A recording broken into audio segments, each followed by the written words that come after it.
Hola, ¿cómo están? Bueno, vamos a analizar en esta parte de la clase la articulación de la cadera. Tengan en cuenta que cuando hablamos de región de la cadera nos referimos a la pelvis, que ahí estamos viendo, tendríamos que agregarle por supuesto las estructuras articulares, sínfisis pubiana y demás, más las estructuras blandas que la rodean. A eso le llamamos entonces región de la cadera. Ahora, cuando hablamos de articulación de la cadera, nos estamos refiriendo específicamente a esta articulación entre el hueso ilíaco o coxal, con sus tres partes, que ahí estamos señalando, más el hueso fémur, o más específicamente, la extremidad o epífisis proximal del fémur. Normalmente, o como norma general, cuando nosotros damos nombre a una articulación, comenzamos mencionando el hueso más proximal y luego el hueso más distal de dicha articulación. En este caso se llama articulación de la cadera o articulación coxo, por coxal, que ahí estamos señalando, ¿sí? Con sus tres partes, coxofemoral. El fémur, el hueso más distal, lo mencionamos después. Y bueno, podemos poner otros ejemplos en el cuerpo humano, por ejemplo, a nivel del hombro, que vamos a ver unas clases más adelante. Tenemos la articulación entre la escápula y el húmero, siendo la escápula proximal, es la articulación escápulo-humeral, también llamada glenumeral. Gleno es esa parte articular que estoy señalando ahí con verde.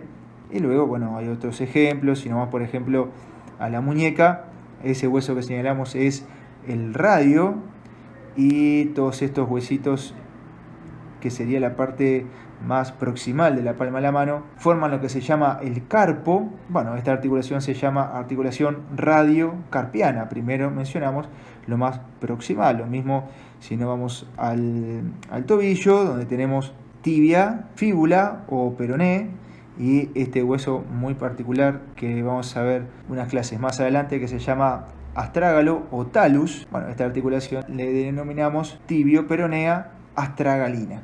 El hueso más distal lo mencionamos después. En términos generales, siempre lo hacemos de esa forma.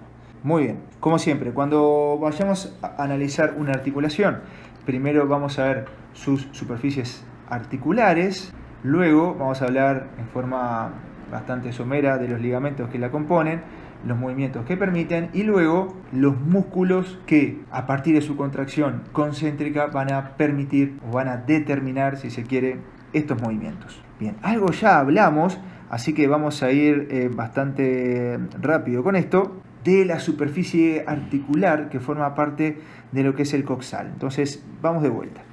Ahí estoy señalando el hueso ilíaco o coxal derecho. En ese caso, la parte que está señalada en verde es el ilion. Si nosotros nos vamos a la parte más lateral, veíamos esa concavidad, esa fosa que le llamábamos acetábulo, que tiene forma como de bol, de recipiente. También la pueden encontrar como cótilo o cavidad cotiloidea, serían sinónimos, sería lo mismo.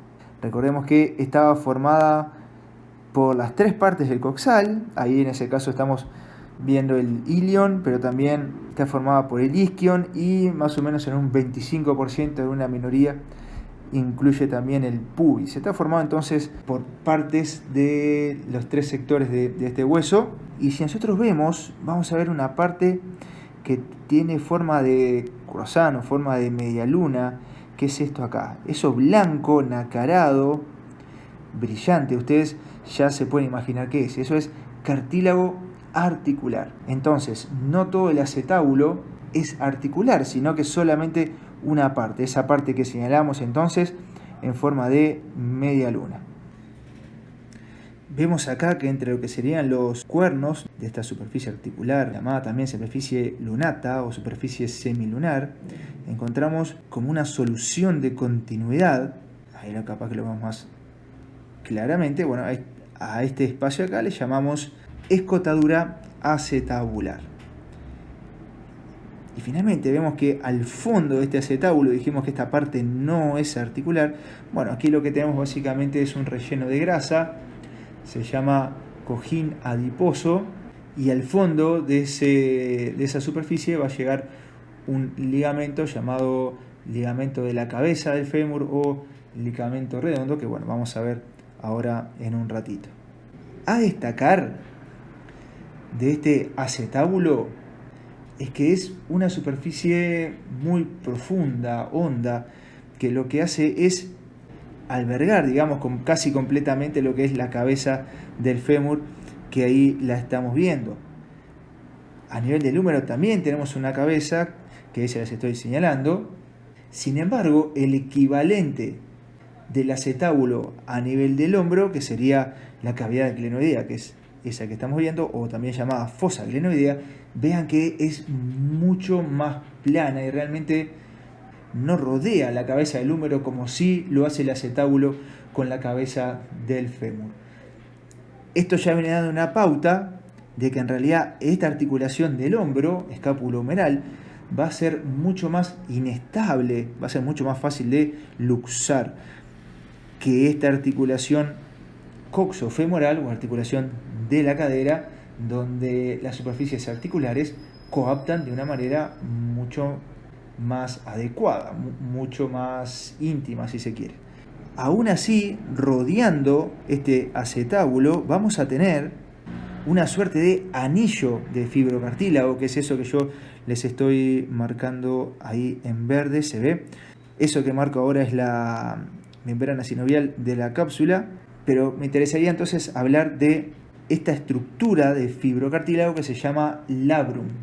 También lo pueden encontrar como rodete, cuya función básicamente es incrementar aún más la profundidad de este acetábulo, de esta cavidad cotiloidea, y de esa forma permitir que la cabeza del fémur tenga todavía una mayor coaptación dentro de esta estructura. Bien, hay por supuesto mucho más para ver, pero como les decía, vamos a ver solamente los titulares de estas estructuras óseas que conforman la articulación. Así que vamos ahora al fémur. Y ahí lo tenemos. El fémur, por supuesto, es un hueso largo. De hecho, es el hueso más largo del cuerpo humano. Eso no es casualidad. Dijimos que evolutivamente los seres humanos estaríamos adaptados para caminar o para trotar. Y el hecho de tener este hueso de la extremidad inferior tan largo permite aumentar la amplitud del paso. O sea que eso proporciona una ventaja claramente evolutiva. Como todo hueso largo, ustedes ya saben, por definición, tiene un cuerpo o diáfisis y dos extremidades o epífisis.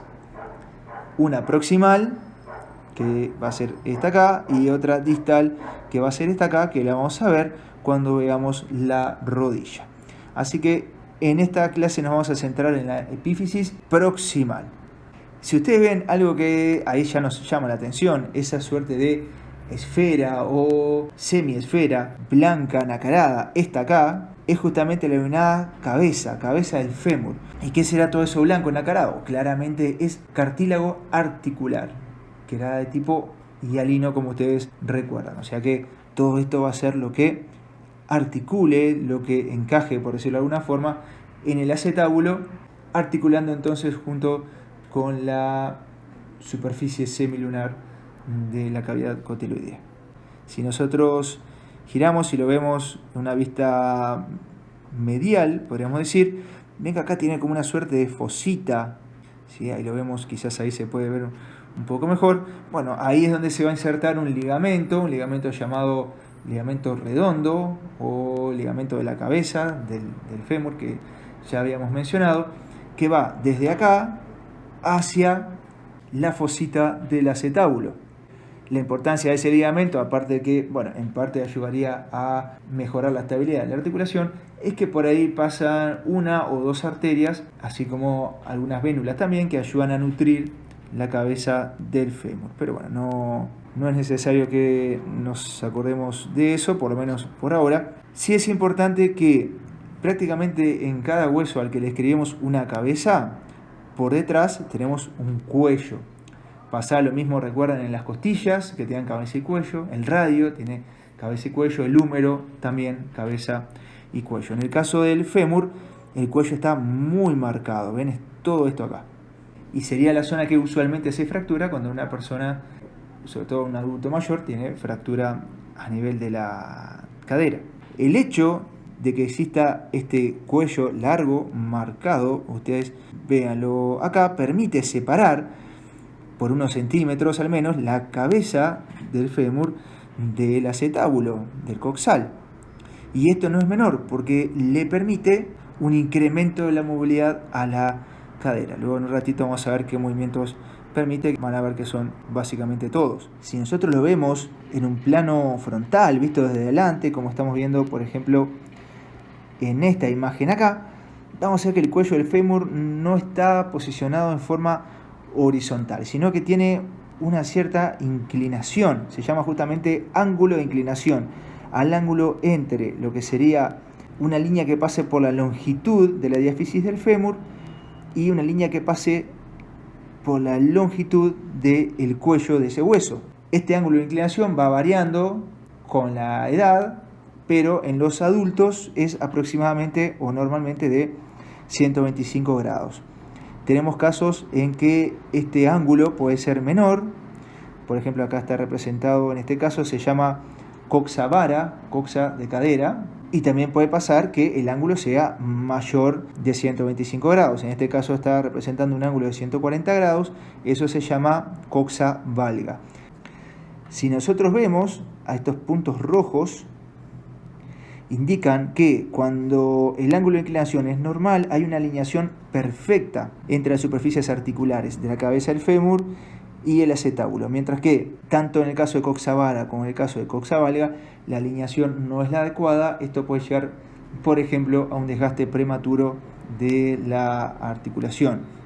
Un dato que nos proporciona el libro Anatomía Deportiva de Weineck es que durante la marcha, y en comparación con un ángulo de inclinación normal del cuello del fémur, tanto en coxa vara como en coxa valga, se da un aumento de las fuerzas compresivas que debe soportar esta articulación. En el caso de coxa vara, hay un aumento en esa carga de entre 3 y 4 veces. Y en el caso de la coxa valga, hay un aumento de entre 10 y 20 veces, lo cual claramente determina un desgaste precoz de la articulación. Además, otro aspecto a notar es que una persona que tuviera coxa vara va a tener una limitación mecánica a la máxima amplitud de movimiento que puede lograr durante una abducción de cadera. Esto es porque durante dicho movimiento el trocánter mayor va a tocar antes contra el reborde de la cavidad cotiloidea, limitando de esa forma el movimiento. Esto significa que por un tema genético algunas personas no tienen la capacidad de llegar a lograr un espagat y forzar a esa persona a llegar a un espagat en ese plano frontal. Por ejemplo, si la persona es gimnasta o en algunos tipos de artes marciales, podría llevar a sobrecargar otras articulaciones como pueden ser las articulaciones de la rodilla, porque tenemos una limitación anatómica a ese movimiento. En un libro denominado Flexibilizando científicamente, una guía para el entrenamiento de la flexibilidad, el autor nos plantea este test que estamos viendo en la imagen y nos dice lo siguiente: si tú piensas que la estructura de tus caderas no te permitirán hacer un espagat lateral, prueba este test. El miembro inferior que reposa sobre la silla está en la posición que tendría si estuvieras haciendo un espagat lateral. Bueno, yo esta idea la comentaba con un profesor de gimnasia artística, ex gimnasta, con muchísimo conocimiento en lo que es el entrenamiento de la flexibilidad, y me decía que, bueno, en realidad esta idea le parecía demasiado simplista, ya que depende de muchos otros factores. No cualquier persona puede llegar a lograr este gesto deportivo, por lo menos con la técnica adecuada. Pero bueno, como sea, es una idea. Tengan en cuenta, en todo caso, de que la articulación de la cadera tiene una rotación externa. No sería lo mismo hacer un espagat sin esta rotación. Y yo le agregaría lo que plantea el autor, de que sería necesario lograr esta posición, pero con el tronco en una posición neutra, digamos, sin ninguna compensación, como está mostrando acá la imagen, donde vemos claramente que a nivel del tronco no hay ninguna compensación. Si lo vemos en el plano horizontal, ustedes vean acá desde arriba, esto sería el miembro inferior derecho. Vean que también el cuello del fémur no está alineado perfectamente con lo que sería un eje lateral, sino que tiene una cierta inclinación hacia adelante, como dice ahí, de unos 15 grados. Esa inclinación se llama anteversión, ¿sí? Y lo mismo que sucedía con la inclinación, podemos tener una anteversión excesiva que es acá, o una retroversión. En ambos casos se pierde la alineación correcta de las superficies articulares, pudiendo entonces llegar a un prematuro desgaste de los cartílagos articulares, una artrosis. Esto es algo interesante notar. Se hizo un estudio donde se vio para la pierna derecha, que ahí está marcando con línea más oscura, la fuerza que soporta la articulación de la cadera en relación con su peso corporal.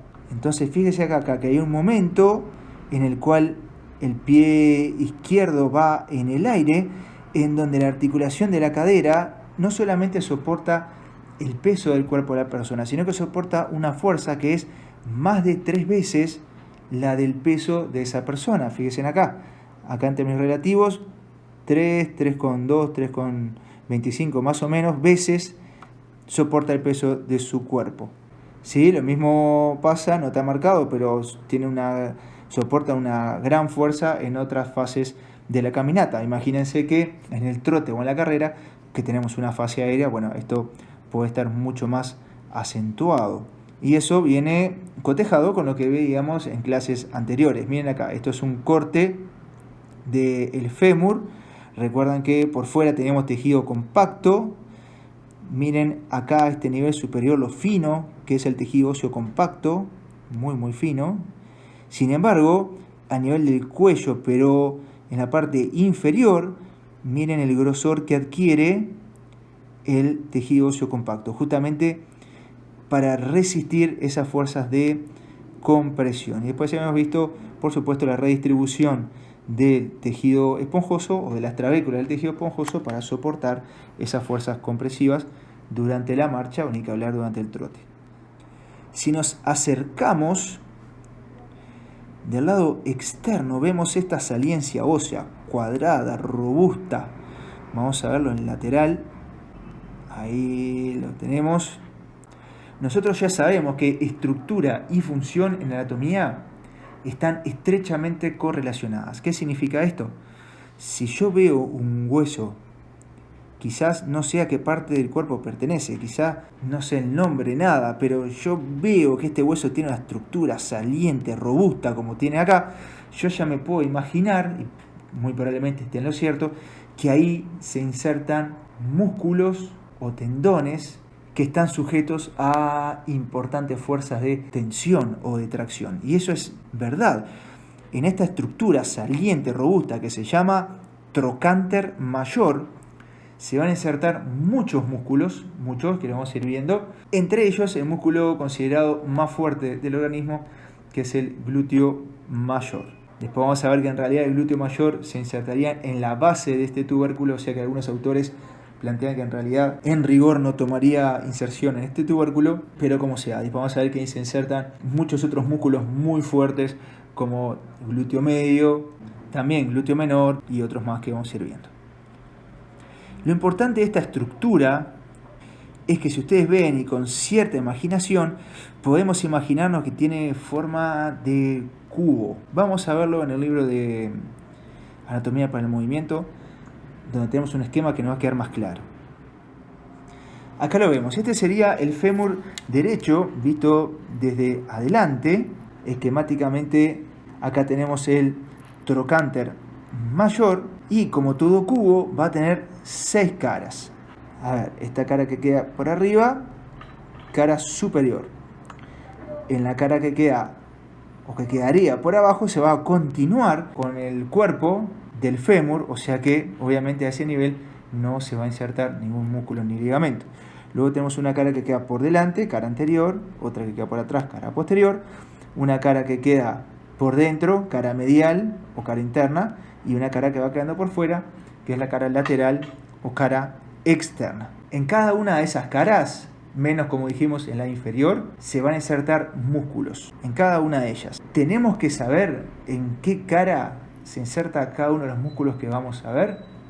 Sí, pero después ustedes van a ver que si razonamos desde dónde viene el músculo, entonces va a ser mucho más fácil acordarnos a qué parte o a qué cara de este trocánter mayor deberían estar llegando. Como ya te podrás imaginar, si tenemos un trocánter mayor, vamos a tener un trocánter menor. Así como teníamos un oblicuo mayor y un oblicuo menor, teníamos un serrato mayor y serratos menores, teníamos un pectoral mayor y tenemos un pectoral menor, acá lo mismo. ¿Y cuál es el trocánter menor del fémur? Es este que viene sobresaliendo acá, hacia medial. En realidad está hacia medial y hacia atrás. Mirá, vamos a mirarlo desde atrás.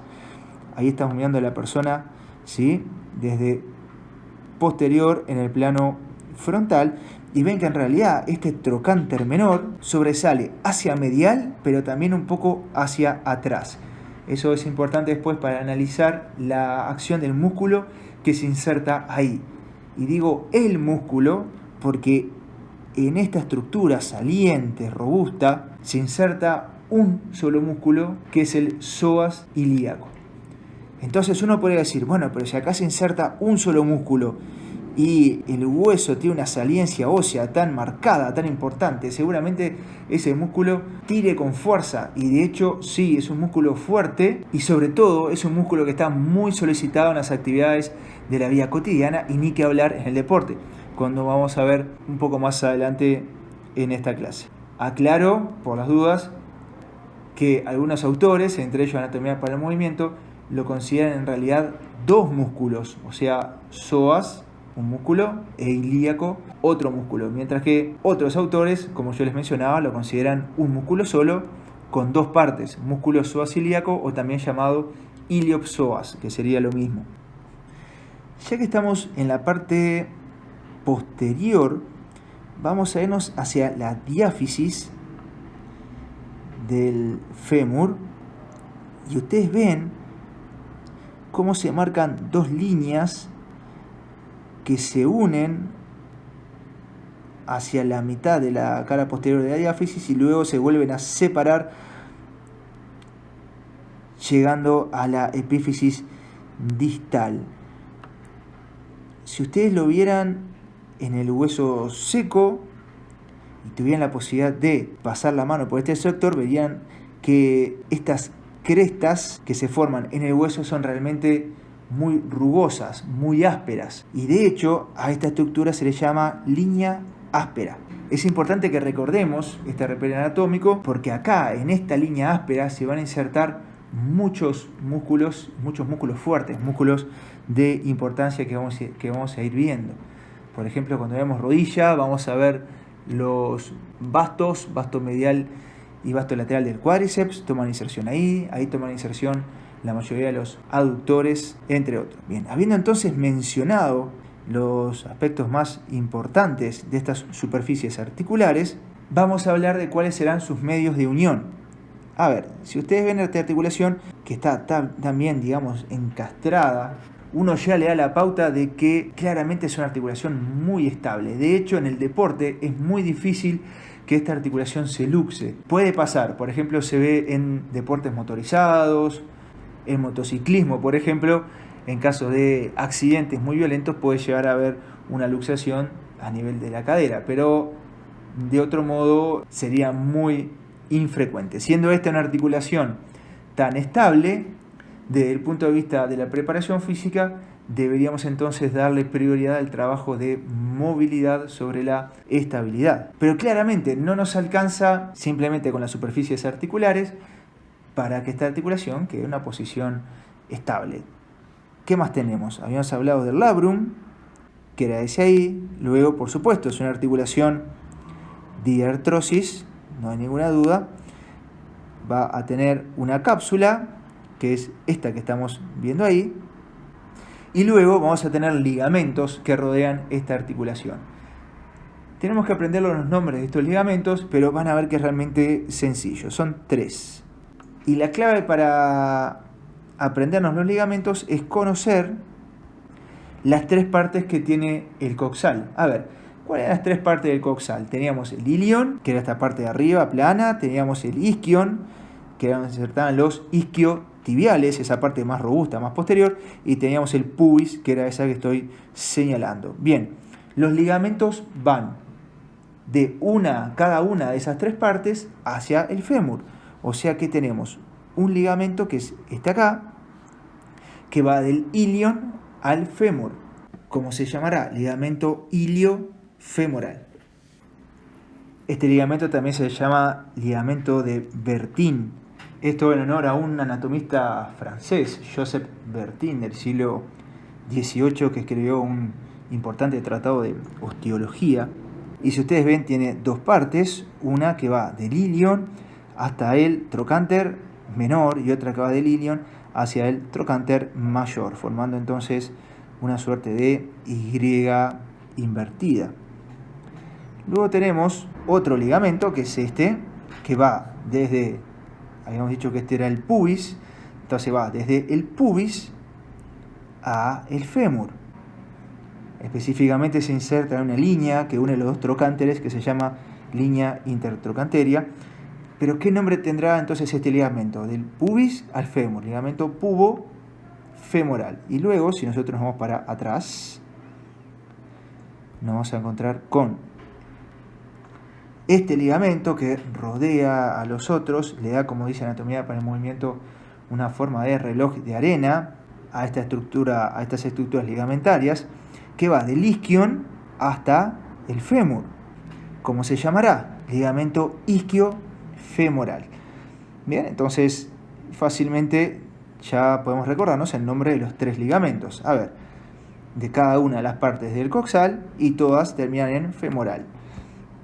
Desde el iliofemoral, desde el pubis, pubofemoral, y hacia atrás, desde el isquion, isquiofemoral.